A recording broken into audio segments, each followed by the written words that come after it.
네, 지난 시간까지 우리가 경제적인 부분, 조선의 경제적인 부분을 봤다면요. 이번 시간부터는 그들의 생각, 그러니까 사상에 대해서 알아보려고 합니다.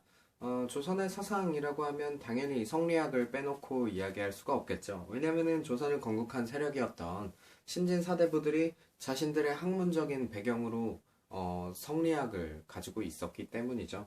그래서 사상적인 부분에서는 아무래도 이 성리학 부분을 좀 주로 얘기하게 될 거고요. 그리고 나중에 조선 후기가 됐을 때 성리학을 어떻게 비판을 하면서 어떤 학문이 등장을 했는지를 중점적으로 봐야 될 것 같아요. 그리고 좀 한 가지 부탁하고 싶은 건요. 여기서는 이제 사람 이름도 많이 나오고요. 그리고 이 학자가 뭘 주장했는지 이론들 같은 것도 굉장히 많이 나올 거예요. 그러니까 누가 무엇을 썼고 어떤 주장을 했는지를 좀 개인적으로 정리를 해서 우리가 뭐 외워가지고 다 적을 수 있게끔 만들면 좋겠지만, 그러지 못하더라도, 뭐랄까, 저기, 틀린 게 나왔을 때, 이건 얘가 아닌 것 같은데 정도로 생각할 수 있게는 만들어 놔야 된다라는 거, 제가 좀 부탁을 드리도록 하겠습니다. 네, 그러면은 시작해 보도록 할게요. 제일 먼저 아까 말씀드렸다시피 성리학이죠, 성리학. 성리학은 이 붕당 얘기하면서 잠깐 설명을 드렸었는데요. 이와 기로 구분한다. 근데 이는 본질, 이 기는 경험. 그러니까 쉽게 생각하려면 이는 마음, 기는 행동이다. 쉽게 생각하면 그렇다라는 거 제가 설명을 드렸으니까 간단하게 얘기할게요. 자세하게 얘기하면 윤리 시간이 되는 거잖아요. 그렇죠? 자, 성리학을 조선 전기를 대표하는 학문이었는데요. 이 조선 전기를 대표하는 성리학 학자를 두 명만 일단 꼽아보도록 하겠습니다. 퇴계 이황과 율곡 이이가 있습니다. 퇴계 이황은 붕당하면서 다 얘기했죠. 주리론이다. 이거 찍히고 있는 거지? 네. 그리고 이이는 주기론이다. 그래서 이황 같은 경우는 이기 이원론이다. 이는 이기 이론론이다. 이황 같은 경우는 이 본질이 굉장히 중요하다. 기는 본질이 올바르면 따라온다 라고 이야기한 거고, 이는 그건 맞는 말이다. 하지만 기도 이에 못지않게 중요하다. 행동이 좋은 사람은 마음도 좋게 되어 있다. 뭐 그런 식으로 주장한 게 이기 이론론 그리고 이기 이원론 이런 거라고 보시면 되겠습니다. 이황과 이이의 대표적인 저서로는요. 이황은 성학 10도가 있습니다. 10도 10개의 그림이에요. 성리학을 그러니까 이 성자는 사실 성리학 할 때 성자라고 랑은 다른데 어쨌든 그냥 쉽게 생각하시면 되겠습니다. 성학 10도 10개의 그림 그리고 한 가지 정도 더 하자면 주자 사전류가 있겠습니다. 그리고 이 같은 경우는요 같아요. 성학인데 이래서 헷갈리는 겁니다. 근데 이는 집요 그리고 동호 문답 이렇게 두 권의 책이 있었습니다. 집요는 모아놓은 거예요. 이거는 그림, 이거는 모아놓은 것. 근데 이 이황과 이이는요, 좀 약간, 아까 또 말씀드렸지만, 이기 이론론, 이원론, 이론론 이렇게 설명을 드렸는데, 이황 같은 경우는 좀 더 본질적인 것에 집중을 한다면, 이이 같은 경우는 본질적인 것에 집중하는 것은 당연한 거지만, 거기에 나아가서 이 경험, 행동 같은 것에도 관심을 보인다라고 알고 계시면 되겠습니다. 정치적인 배경이 있어요. 이황은 이이보다 좀 앞선 사람인데요. 그러니까 나이가 많다고요.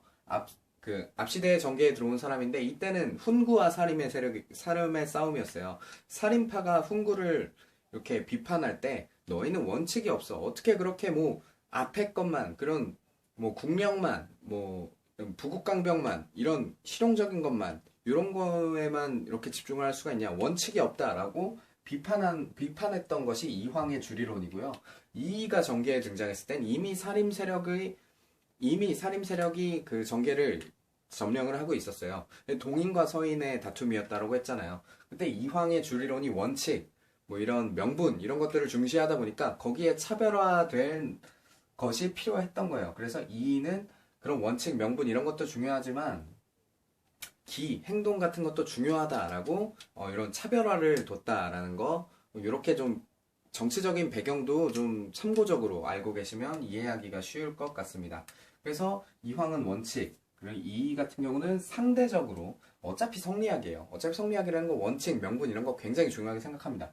근데 상대적으로 사회 개혁적이다. 라는 거 좀 기억해 두시면 될 것 같아요. 이황의 학문 같은 경우는 일본에 영향을 줍니다.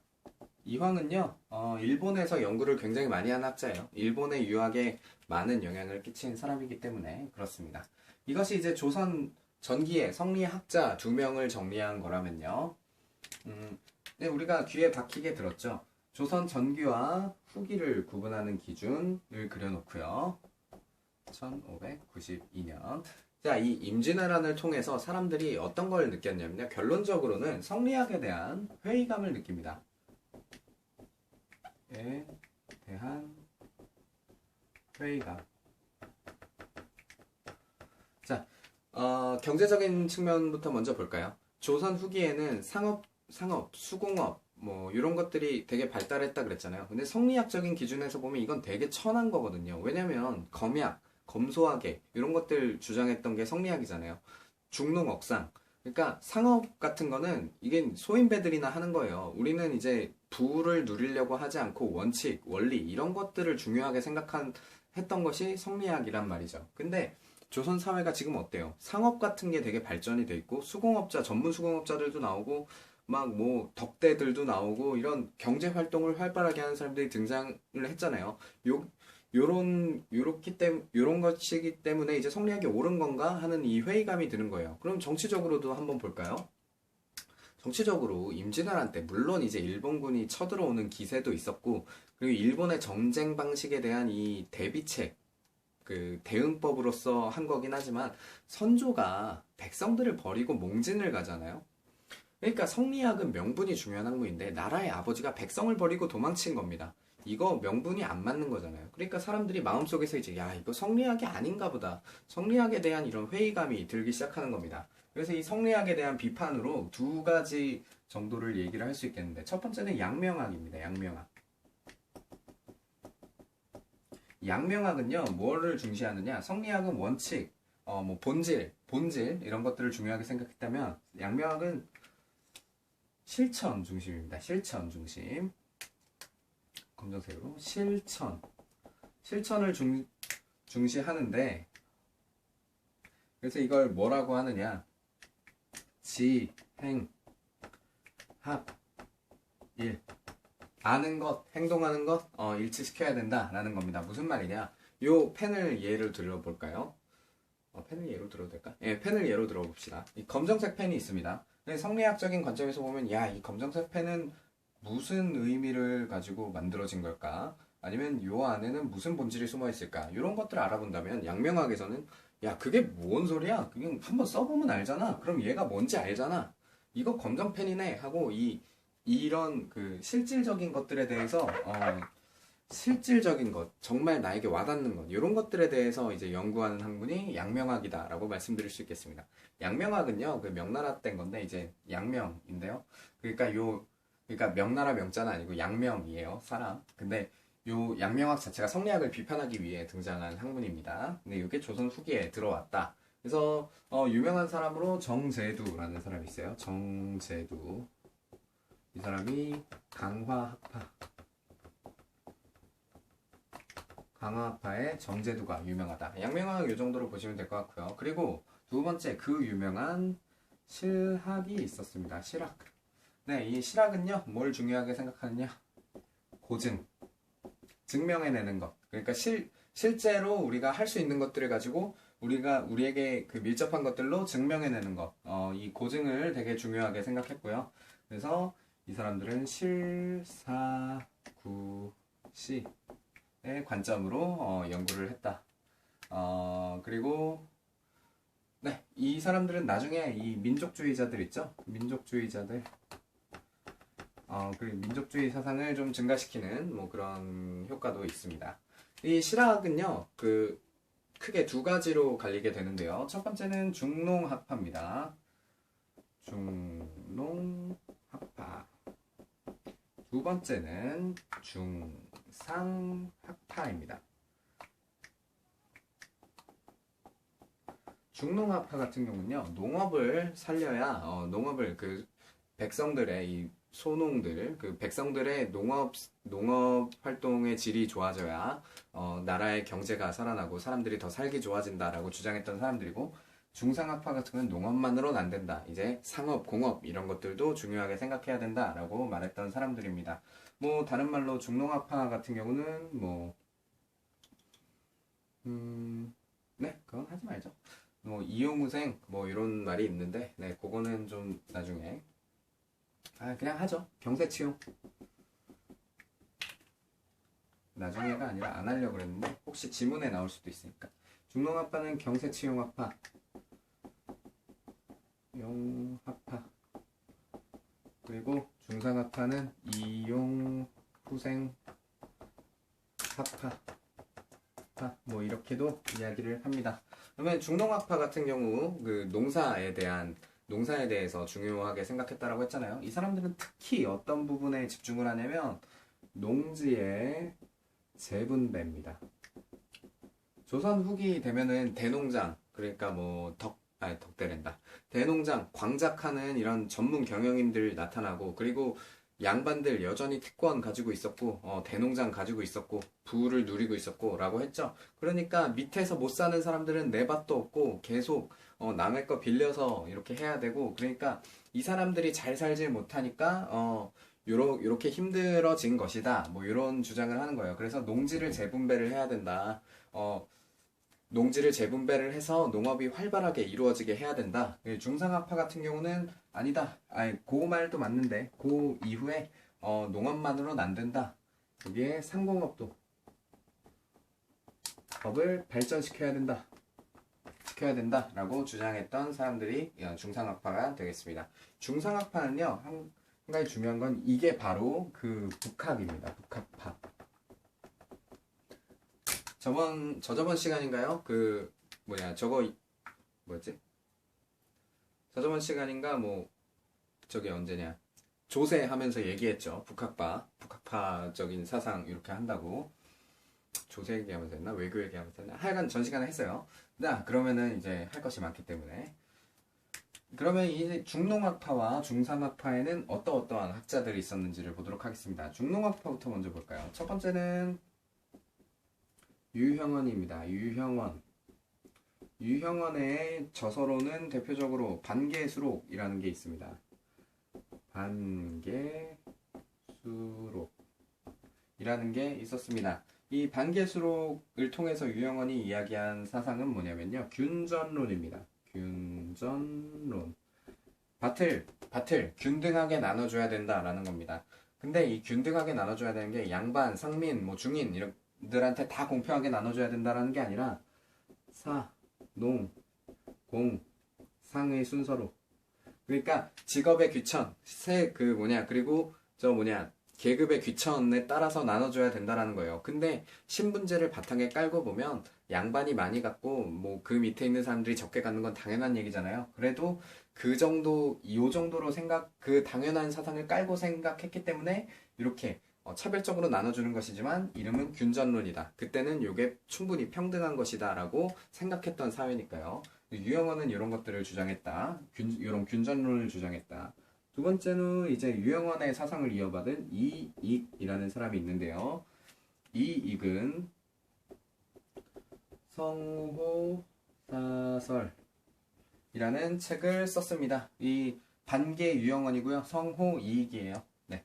이익은요, 요거에 좀 더 이어서 이제 한전론은 뭐냐면요, 밭을 제한한다는 거예요. 밭을 제한하는데 요거에 대해서 설명을 드리자면 특징적으로 영업전이라는 게 있습니다. 영업전은 뭐냐면요, 밭을 그려볼까요? 밭 전자죠. 밭전자예요. 그럼 밭이 뭐 네 군데가 있다고 칩시다. 한 사람이 네 개를 가지고 있어요. 한 밭이에요. 이게 요만큼을 가지고 있는데 나에게 급한 일이 생겨서 이 밭을 팔아야 됩니다. 그러면은 다 파는 게 아니라 요 밭 하나를 남겨놓고 나머지를 팔아버리는 거예요. 이 밭은 팔 수도 없고 남이 사갈 수도 없습니다. 남은 밭을 다 팔더라도 이 밭은 남아 있어야 돼요. 무조건 사고 팔 수 없는 밭이에요. 요게 바로 영업전입니다. 그러면은 내가 급한 일이 생겨서 밭을 팔게 되더라도 최소한의 생계 유지를 할 수 있게 되는 거잖아요. 그것이 한전론이 되는 겁니다. 한전론. 자, 그리고 세 번째는 정말 유명한 정약용입니다. 정약용은 뭐 유명하죠. 책. 목민심서. 이제 뭐 수령들이 어떻게 다스려야 되느냐, 목민들이. 그럼 목이 민을 어떻게 다스려야 되느냐. 그리고 경세유표. 경세유표는 좀 더 경제적인 부분에 집중을 한 그런 책입니다. 정약용은 처음에는 이제 여전론이라는 걸 주장을 했어요. 여전론. 근데 이 여전론은요, 어떻게 보면 공산주의랑 좀 비슷합니다. 쉽게 생각하라는 거예요, 쉽게. 공동토지를 소유합니다. 공동토지를 경작을 해서 이제 노동력에 따라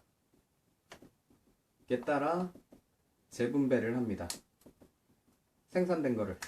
그러니까 다 같이 밭을 일구고 일한 만큼 이렇게 다시 나눠주는 거예요. 그게 여전론입니다. 근데 이게 나중에 나아가면요, 정전론이 되는데요. 정전론. 이제 우물정자 알죠? 우물정자. 우물정자로 이렇게 밭을 나누면 요만큼의 이제 중앙에 있는 요 밭을 공동으로 하자라는 거예요. 그래서 여기서 이제 세금도 내고 뭐 이렇게 하자라는 게 정전론입니다. 요게 이제 중농학파의 생각이고요. 이제 중상학파를 봐야겠죠. 중상학파 같은 경우는 첫 번째로 이제 유수원. 이 사람의 책은 우서입니다. 우서. 유수원은 어떤 걸 주장을 했냐면요, 직업에 귀천이 없다. 직업에는 귀천이 없다. 그러니까 아까는 산업공상이 있는 거였잖아요. 유영어는. 그쵸? 유수원은 사, 농, 공, 상 이런 순서 없다 라고 이야기한 게 유수원입니다. 유수원. 그리고 두 번째는 정말 유명한 박지원. 박지원은 열하일기. 네, 박지원의 열하일기 중요하고요. 그 박지원 같은 경우는 시대를 좀 이렇게 요 시기에 중요한 부분을 뭘로 봤냐면 이제 선박, 수레, 화폐 중요하다. 이런 것들이 활발하게 되어야 그 살기가 좋아진다 라고 얘기했던 게 박지원이고요. 그리고 세 번째로는 박제가. 네, 박제가 같은 경우는 북학의라는 책을 썼고요. 박제가의 주장은 뭐였냐면 북학의니까 당연히 뭐 청나라의 문물 이런 거 받아들여야 된다 이런 거 당연히 있었을 거고, 이 박제가의 사상은요 굉장히 세련된, 그러니까 한 발 앞서 나간 그런 사상이라고 볼 수 있습니다. 되게 중요해요. 소비론이라는 걸 주장을 하는데요. 이 소비론은 뭐냐? 성리학적인 사상에서 보면 돈을 모으고 돈을 쓰고 이런 거 다 좋지 않은 거잖아요. 왜? 검약해야 되고 본질적인 것을 추구해야 되고 물질적인 것을 추구하면 안 되는 게 성리학이잖아요. 근데 거기에다가 전면적으로 태클을 걸어버린 거예요. 소비론, 검약하는 것보다 소비를 해야 된다. 그러니까 지금의 자본주의를 얘기할 때 우리나라 왜 경제가 지금 얼어있다 뭐 이런 식으로 얘기하잖아요. 사람들이 저축만 한다, 돈을 쓰질 않으니까 경제가 살질 않는다 이런 얘기 하잖아요. 그 얘기 하는 거예요, 박제가가. 네. 그러니까 어떻게 보면 자본주의 사상에서 얘기하는 한 부분을 얘기한 거고, 정약용 같은 경우는 뭐 다르지만 비슷한 걸 찾자면 이제 공산주의 사회의 한 부분이랑 좀 비슷하게 볼 수 있는 거죠. 그러니까 그러면은 이해하기가 좀 이게 뭔지 이해하기가 좀 편할 것 같아요. 네 번째 한 명 정도 더 추가하자면 홍대용. 네, 홍대용이라는 사람이 있었는데요. 홍대용 같은 경우는 뭐였지? 의산문답. 네, 의산문답이라는 책을 썼고요. 홍대용이 중요한 거는, 홍대용이 주장한 건 이것도 되게 이것도 되게 중요한 건데, 지전론이라는 겁니다. 이거 지구가 돈다는 얘기예요. 코페르니쿠스의 지동설이랑 비슷한 얘기인데, 이게 사상적으로 왜 중요하냐면, 우리나라는 중화 사상을 가지고 있었잖아요. 중국을 중심으로 세상이 돈다라고 생각을 했었단 말이죠. 중국, 그리고 그 중국과 가장 가까이 붙어 있는 게 우리나라다. 그러니까 우리나라는 우수한 나라다. 요런 사상이 있었는데, 그걸 반박한 거예요. 무슨 소리냐? 세상의 중심은 중국이 아니다. 지구는 돈다. 라고 이야기한 게 홍대용의 지전론입니다. 그리고 홍대용 같은 경우는 문벌들을 비판했어요. 문벌 비판. 비판하니까 하나 빼먹은 것 같아요. 성호이익 같은 경우는 육좀이라는 거에서 나라를 좀먹는 6가지가 있다. 뭐였지? 과거제 노비, 그다음에 저기 스님, 게으름, 이렇게 해서 6개가 있거든요. 그런 육좀이라는 얘기를 했었다. 그래서 육좀, 그러니까 나라를 좀먹는 6가지에 대해 지문이 나오면 이거 이익이구나 라고 아시면 되겠습니다. 네, 그리고 요게 이제 성리학, 그리고 조선 후기에 대해서 알아봤다면, 유학 말고도 조선 사회에서 유행하고 있었던 그런 사상들이 또 있을 거 아니에요? 간단하게 알아보도록 하죠. 첫 번째 풍수지리. 풍수지리는요, 산손 논쟁에서 가장 많이 등장을 하는데, 이제 이거는 양반들끼리 묘지 어디에 해야 된다라고 싸우는 거예요. 묘지 명당에 해야 된다. 근데 그 명당을 가르는 기준은 풍수지리였다. 근데 요거를 묘지 싸움에만 썼느냐? 아니에요. 수도, 도성. 그러니까 한양으로 올 때도 풍수지리를 이렇게 첨가를 했었고, 그리고 궁궐 지을 때도 풍수지리 사상을 이렇게 참고를 해서 지었다. 그리고 도교는 기관 중에 소격서라는 기관이 있었습니다. 소격서. 이거는 이제 도교에 관련된 부분을 나라에서 맡아서 보는 그런 기관이었는데, 이게 언제 없어졌다? 했습니다. 언제 없어졌다? 조광조가 없앴다. 라는 거 정도 기억해 두시고요. 도교는 민간에서 유행했다. 민간. 그리고 마지막 불교는 유명하죠. 업불정책. 성리학의 나라니까 업불. 그리고 한 가지 정도로 도첩제. 네, 도첩제. 이거는 스님이 출가했을 때 그 스님에 대한 증명서를 쓰는, 그러니까 나라의 등록이라고 해야 되나? 하여간 그런 증명서를 만들어주는 그런 제도가 도첩제였습니다. 그리고 업불정책, 이래서 사람들이 아무도 안 믿은 게 아니라 궁중이나 궁궐이나 민간에서 두루 믿고 있었다라는 거 알아두시면 되겠습니다. 우리가 성리학을 기준으로 이렇게 봤어요. 그리고 이 성리학에 대한 비판이 등장한 이유에 대해서 기억을 해두시고요. 그리고 여기는 어떤 사람이 무슨 책, 했다라는 거 틀린 게 나왔을 때 찾을 수 있을 정도로는 알고 계셔야 돼요. 네, 이 정도로 하고요. 다음 시간에 이제 과학이라든지 역사라든지 이런 부분에 대해서, 그러니까 문화 파트에 대해서 알아보도록 하겠습니다. 네, 수고하셨습니다.